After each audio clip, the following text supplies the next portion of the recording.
بسم اللہ الرحمن الرحیم۔ السلام علیکم۔ ڈسکوری سیکرٹس کی جانب سے ہمارا پاکستان یوٹیوب چینل میں تمام دوستوں کو welcome.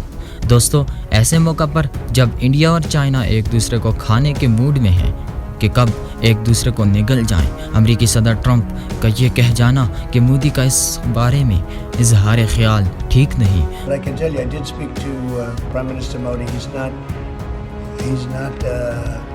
in a good mood about what's going on with China.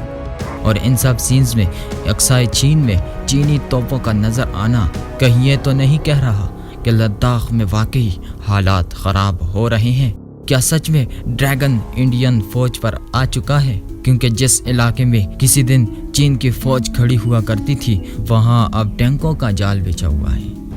میں ہوں محمد فہیم، اور ان سب سوالات کے جوابات جاننے کے لیے ڈسکوری سیکرٹس کو سبسکرائب کریں، اور ہاں، بیل آئیکن کو پریس کرنا نہ بھولیے گا۔ تو چلیے سٹارٹ کرتے ہیں۔ دوستوں، ہمیں مندرجہ بالا سوالات کے جوابات جاننے کے لیے ان دونوں ممالک کی تاریخ کا مطالعہ کرنا ہوگا۔ دوستوں، ہندوستان اور چین کو ایشیا کی قدیم تہذیب سمجھا جاتا ہے۔ دونوں ممالک نے ایک دوسرے کے ساتھ کئی سالوں سے زبردست تعلقات استوار کیے ہیں۔ دونوں ممالک کے عوام کے بھی ایک دوسرے کے ساتھ خوشگوار تعلق تھے۔ 1949 میں بھارت چین کو ملک تسلیم کرنے والا دوسرا ملک بن گیا تھا، جو بہتر تعلقات کی طرف ایک اور قدم ثابت ہوا۔ ہندوستان اور چین کے مابین ان کے تعلقات سے متعلق ایک پینچیل نامی معاہدہ ہوا تھا، جس میں دونوں ممالک کو ایک دوسرے کے علاقائی سالمیت، باہمی عدم جارحیت کی پالیسی اور گھریلو مسائل میں عدم مداخلت، باہمی فوائد اور بالآخر پرامن بقائے باہمی کا احترام کرنا شامل تھا۔ یہ پنچیل کے معاہدے کے اہم نکات تھے جن سے دونوں ممالک کے مابین اچھے تعلقات میں اضافہ ہوا۔ چینی وزیر اعظم چاؤ نیلائی نے بھی ہندوستان کا دورہ کیا اور کہا کہ مستقبل میں ہندوستان اور چین کے مابین کوئی جنگ نہیں ہوگی۔ چین اور ہندوستان کا رشتہ 1950 سے 1959 کے دوران عروج پر تھا، اور ان کا نعرہ تھا ہندی چینی بھائی بھائی۔ 1959 چین اور ہندوستان کی تاریخ کا اہم موڑ بن گیا، جب سرحدی علاقوں میں سنگین سرحدی تنازع کھڑا ہوا۔ کچھ ایسے علاقے تھے جیسے ہمالیہ، لداخ، تبت اور ٹھگلا، جنہیں متنازع علاقوں کے طور پر نامزد کیا گیا تھا۔ میک میہون لائن برطانوی ہندوستان اور چین کے بارڈر تھی۔ انگریزوں کے جانے کے بعد ہندوستان نے اس مخصوص لائن کو چین کے ساتھ ایک قائم شدہ بارڈر لائن سمجھا۔ دوسری طرف چین نے اس لائن کو جائز بارڈر لائن کے طور پر بھی شناخت کرنا چھوڑ دیا، چونکہ چین ان علاقوں کو اپنی سرزمین کا حصہ سمجھتا تھا، لہٰذا اس نے سرحدی خلاف ورزی کا اقدام اٹھاتے ہوئے سرحد پر ایک بڑی فوج تعینات کر دی۔ چینی جارحیت کے جواب میں بھارت نے قومی اور بین الاقوامی سطح پر شدید احتجاج کیا۔ مسئلہ حل نہیں ہو سکا۔ دریں اثنا تبت میں ایک سرکشی ہوئی جس سے بالآخر تنازع کو تیز کر دیا گیا۔ یہ چھوٹا سا تصادم بالآخر 1962 میں ہندوستان اور چین کے مابین ایک جنگ ثابت ہوا، جسے بارڈر تنازع بھی کہا جاتا ہے۔ بھارت نے سرحد پر چین کی دشمنی کا منہ توڑ جواب دیا اور فارورڈ پالیسی اپنائی۔ فارورڈ پالیسی ہندوستان کے وزیر اعظم جواہر لال نہرو نے شروع کی تھی، جس میں ہندوستان اپنی بھاری فوج کو سرحدی علاقوں میں منتقل کر سکتا ہے۔ بھارتی فوجیوں کا CIA سے واقف تھا، جس نے اس بات کی تصدیق کی تھی کہ چین بھارت پر حملہ کرنے کی پوزیشن میں نہیں ہے۔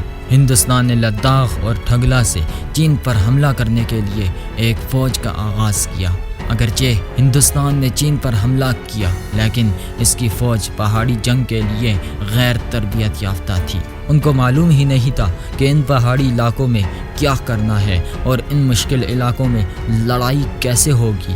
دوسری طرف ہندوستانی فوج چینی فوجوں کو شکست دینے کے لیے بہت کمزور تھی۔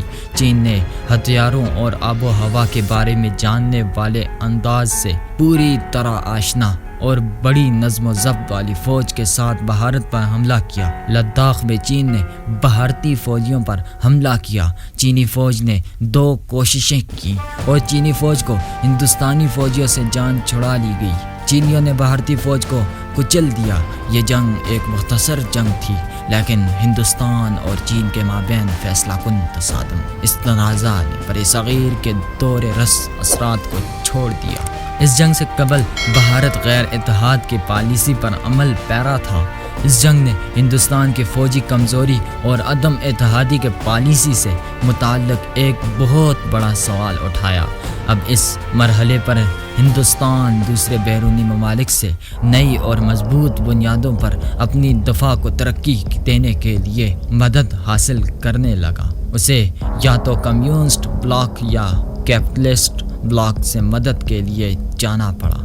بھارت اب سوچ رہا تھا کہ جا کر سامراجی ممالک میں شامل ہو جائے۔ چینی حملے نے ہندوستان کو اسلحہ سازی پر مجبور کر دیا۔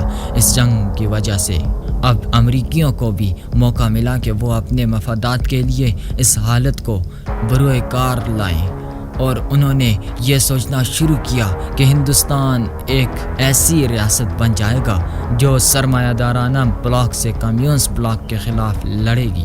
ایشیا، پاکستان، ہندوستان اور چین کے ایک اور اہم ملک کی پابند لائن تھی۔ 1962 کی جنگ میں پاکستان نے اپنے دعوے کے لیے چین کی مکمل حمایت کی۔ اس جنگ نے پاکستان کو اپنی خارجہ پالیسی کی سمت اور اہداف پر غور کرنے کا ایک اہم موقع فراہم کیا۔ بھارت کی اچانک کمزوری ان حالات سے فائدہ پاکستان کی نئی طاقت بن گئی۔ پاکستان کو اپنے مفادات کے لیے آواز اٹھانے کا موقع مل گیا۔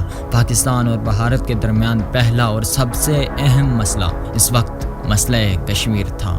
اس جنگ کی وجہ سے ہندوستان کو بین الاقوامی سطح پر کافی دباؤ کا سامنا کرنا پڑا تاکہ اس مسئلے کو جلد سے جلد حل کیا جائے۔ ذوالفقار علی بھٹو، جو اس وقت وزیر خارجہ تھے، نے اس مسئلے کے مناسب حل کا مطالبہ کیا۔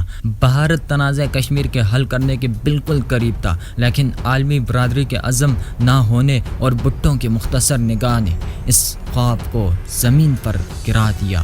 بھارت اس مسئلے کو حل کرنے میں دلچسپی نہیں رکھتا تھا۔ ابھی وقت صرف ہو رہا تھا کہ وہ پاکستان کے حملے سے اپنی حدود کو محفوظ بنائے۔ بہت سارے نقاد اس موقع کو مسئلہ حل کرنے کا ایک اہم موقع سمجھتے ہیں، اور انہوں نے دلیل پیش کی کہ پاکستان کو ہندوستان پر حملہ کرنا چاہیے تھا، جبکہ مؤخرالز کو چین کے ساتھ تنازع میں مصروف تھا۔ ایک اور اہم نتیجہ یہ ہوا کہ چین نے کسی بھی اتحادی کی تلاش کرنا شروع کر دی جو اخلاقی طور پر ان کی مدد کرے۔ اگر مادری طور پر کمزور بھی ہو تو اخلاقی طور پر مشکل وقت میں اس کے ساتھ کھڑا ہو سکے۔ اس معاملے میں پاکستان چین کے لیے واضح انتخاب تھا، اور چین نے ہندی چینی بھائی بھائی کو دیر پا تعلق کرنے کے لیے بھائی چارے کے پرانے خیال کو تبدیل کر دیا اور پاک چین دوستی کے ساتھ اس کا رد عمل ظاہر کیا۔ پاکستان اور چین کے مابین دوستی بہت مضبوط ہو گئی، اور یہ دوستی اب بھی جاری ہے۔ پاکستان کی خارجہ پالیسی چین کی طرف تھی، اور چین اس وقت کے ایک تجربہ کار دوست کی حیثیت سے پاکستان کی حمایت کے لیے آگے آ گیا۔ چین اور ہندوستان کی جنگ نے ایک طرف پاکستان اور دوسری طرف چین کی دوستی کے لیے کچھ پریشانی چھوڑ دی، جس کا بھارت نے دشمنی کا جواب دیا۔ بھارت کو یقین آنے لگا کہ چین ہر آنے والے یونٹ میں بھارت کے خلاف پاکستان کی حمایت کرے گا۔ اس نقطۂ نظر کی وجہ سے پاکستان کی خارجہ پالیسی میں کچھ نمایاں تبدیلی واقع ہوئی، اور پاکستان نے ہندوستان کو خارجہ پالیسی بنانا شروع کر دی۔ چین اور ہندوستان کی جنگ ایک فیصلہ کن تنازع تھا۔ اس نے برصغیر کے لیے بہت سارے مسائل چھوڑے ہیں۔ چین نے برصغیر اور بین الاقوامی میدان میں بھی اہمیت حاصل کی۔ دوسری طرف اس نے پاکستان کی خارجہ پالیسی کو بھی بدلا۔ چین اور پاکستان کے بارے میں ہندوستان کا رویہ تبدیل ہونا چاہیے، اور اپنے دوستوں، رشتہ داروں اور فیملی ممبر کے ساتھ شیئر کیجیے۔ اس ویڈیو کو واٹس ایپ گروپ، فیس بک اور دیگر سوشل میڈیا پلیٹ فارم پر اسے شیئر کیجیے۔